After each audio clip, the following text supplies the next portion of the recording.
Yes, sir.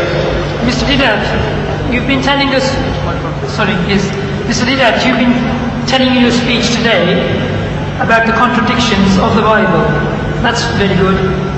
Secondly, you were saying about the fact that the Bible has lived up to its contents. That's fine as well.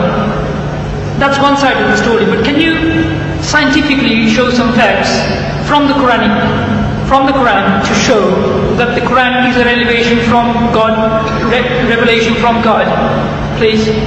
That would be ideal for the Muslims and the non-Muslim brothers. Yes.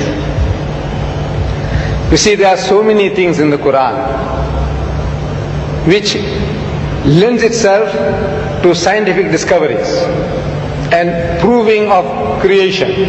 For example,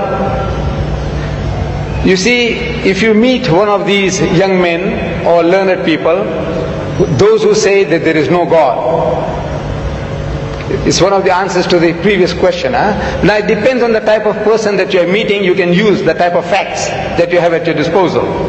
You meet a man of learning, a doctor, a professor of astronomy, biology or whatever, and yet he says that there is no God.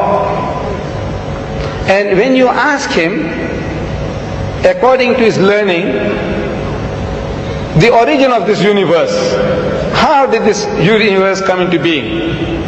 And that person will postulate, he's going to start explaining to you that you see, millions and millions of years ago, billions of years ago, this universe was one piece.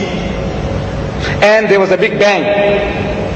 And out of that big bang, that explosion, this universe came into being and things started moving in space, and they have been ever since moving at a regular pace. So that type of a person, we might ask, he says, now, where did you get this idea from? When did you learn this about the Big Bang?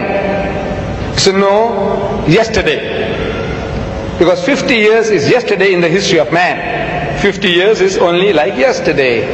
So he discovered that there was a Big Bang according to our astronomers, according to our physicists, and out of that this universe came into being. So he said, you see, an illiterate man in the desert 1,400 years ago, he couldn't have known that, could he? So he says, no, never. So he says, well, listen, now we quote the Quran. Allah says in the Quran, أَوَلَمْ يَرَ الَّذِينَ كَفَرُوا. Do not the unbelievers see? These atheists, these agnostics, those who say that there is no God, can't they see? أَوَلَمْ يَرَ الَّذِينَ كَفَرُوا أَنَّ السَّمَاوَاتِ وَالْأَرْضَ كَانَتَ رَتْقًا. That the heavens and the earth were joined together as one unit of creation. فَتَقْنَاهُمَا. And he split them asunder. And the biologist, you ask him, where does life originate? He says, in the sea, in the water, in the mire. Where did you get that from? He said, no, it's our discovery. When did you make the discovery? He said, yesterday. Because 50 years is yesterday in the history of man. So an illiterate man in the desert, he couldn't have known this. He said, never. Well, listen. Allah tells us through Muhammad, He said, وَجَعَلْنَا مِنَ الْمَاءِ كُلَّ شَيْءٍ حَيٍّ. And He has made from water every living thing. أَفَلَا يُؤْمِنُونَ. Will you then not believe? You atheist, you agnostic, you man of science, will you not believe? He said, look, where did Muhammad get all these ideas from? Plant life, animal life, vegetable life, every life, he says, has got pairs. 1400 years ago, in the desert, this man is talking. Where did he get the idea from? He says, Subhanallazi khalaqal azwaja kullaha. Says, glory be to God, who has created mates of everything. Mimma tumbitul ardu, of that which the earth produces. Wa min anfusikum, and from among yourselves, of the animal kingdom. Wa mimma la ya'lamun, and of the things that you know not. Male, female, positive, negative. He says, created mates of everything, of the things that you know and of the things that you don't know.